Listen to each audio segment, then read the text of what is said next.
Hi friends, welcome to the channel Golden Points for TNPSC. நாம இன்னைக்கு பாத்தீங்கன்னா மேக்ஸ்ல ஒரு ரெண்டு சம் பார்க்கலாம்.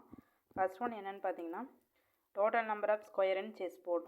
செஸ் போர்டில் வந்து எத்தனை ஸ்கொயர் இருக்கு அப்படின்ட்டு நம்ம எல்லாரும் என்ன போடுவோம், அது 8 rows and 8 column தான் டோட்டலாக 64ன்னு போடுவோம். அது வந்து கிடையாது.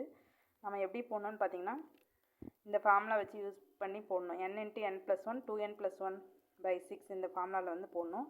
n என்னன்னு பார்த்தீங்கன்னா 8ன்னு எடுத்துக்கணும். அப்போ இதில் சப்ஸ்டியூட் பண்ண போடும் போது நமக்கு 204 வந்து ஆன்சர் கிடைக்கும். அப்போ செஸ் போர்டில் எத்தனை ஸ்கொயர் இருக்குதுன்னு பார்த்தீங்கன்னா அதுக்கு ஆன்சர் வந்து 204. அடுத்தது என்னென்னு பார்த்தீங்கன்னா ஒற்றைப்படை எண்களோட கூடுதல். அது எப்படி கொடுத்துருப்பாங்கன்னா 1 3 5 கொடுத்துட்டு லாஸ்ட்டாக இத்தனை உறுப்புகள்னு சொல்லி கொடுத்துருப்பாங்க. அந்த மாதிரி கொடுத்துட்டா ஃபார்முலா என்னென்னு பார்த்தீங்கன்னா n ஸ்கொயர். இப்போ 40 உறுப்புகள்ங்கிறப்ப 40 ஸ்கொயர் போடும்போது 1600. இதுதான் ஆன்சரு. ஓகே ஃப்ரெண்ட்ஸ், இந்த வீடியோ உங்களுக்கு பிடிச்சிருந்தா லைக் பண்ணுங்கள். தேங்க்யூ.